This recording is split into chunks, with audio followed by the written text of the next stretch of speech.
อันนี้เป็นของผมแน่นอนเอาไว้ก่อนเอาไว้ตรงนี้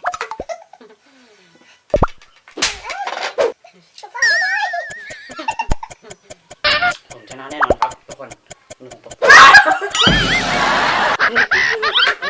ไอ้เนี่ยมันนนนี่นะครับมันนน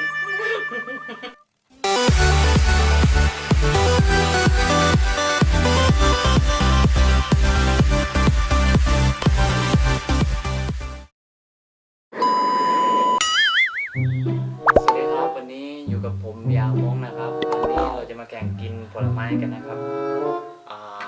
ใครชนะเนี่ยโอเคครับเราจะมาแข่งกันเลยนะครับเดี๋ยวหายใจก่อนโอเคไม่ต้องพูดมากเอาเลยนับ1 2 3เนี่ยนับ1 2 3นะครับอันไหนก็ได้แล้วแต่ใครกินหมดก่อนก็ชนะเลยนะโอเคครับเป็นกำลังใจให้นะครับทุกคนโอเค1 2 3เริ่มเลยนะครับเดี๋ยว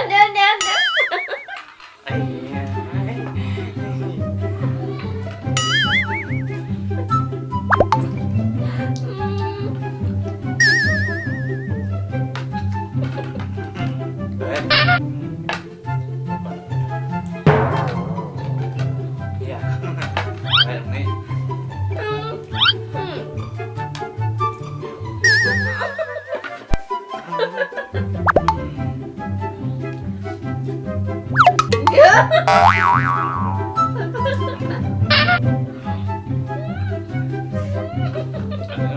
แน่นอนครับ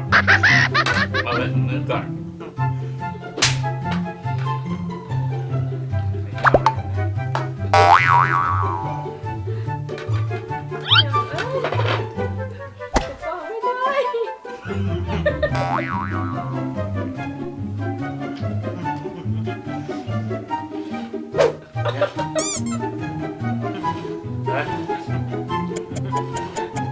ไปตรงกลาง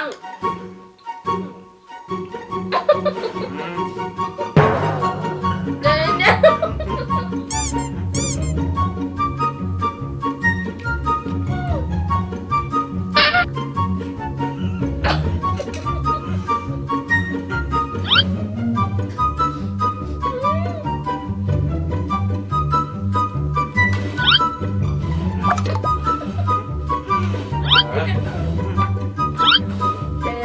ไว้ตรงกลางก่อน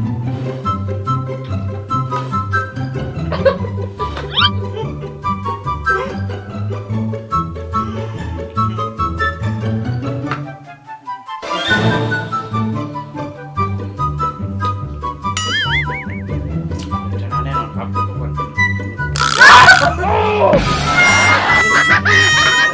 ไอ้เนี่ยมันนนนี่นะครับมันนน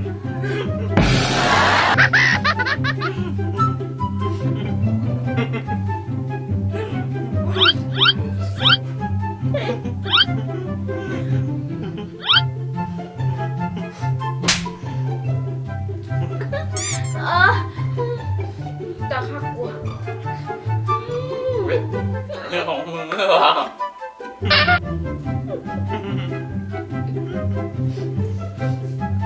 ของแม่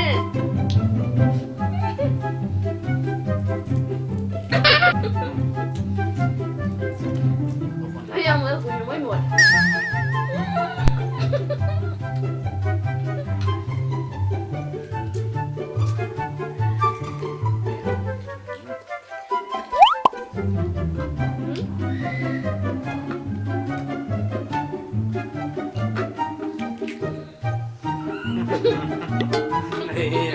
เอาไว้ตรงนี้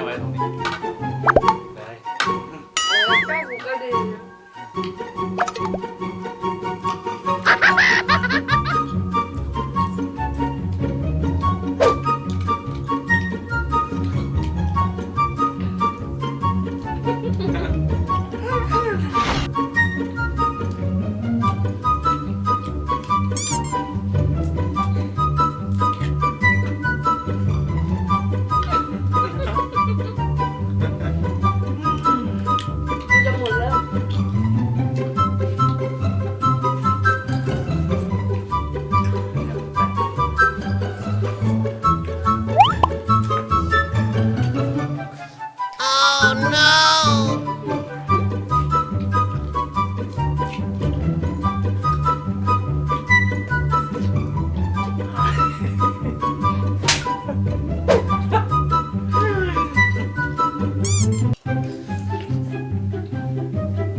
หรืออ่ะ โอ้ยแพ้แน่เลย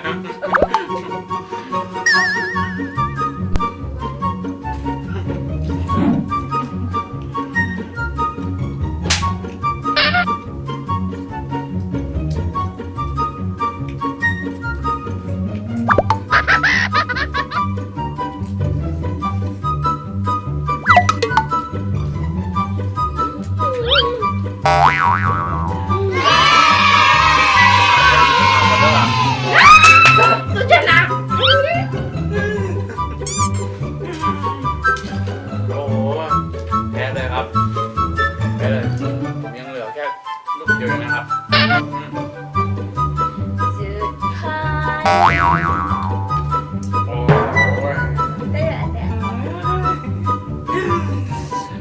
เดี๋ยว เสียดายสุดๆเลยครับทุกคนแพ้ไปเลยครับแพ้หน้าตาเฉยเลย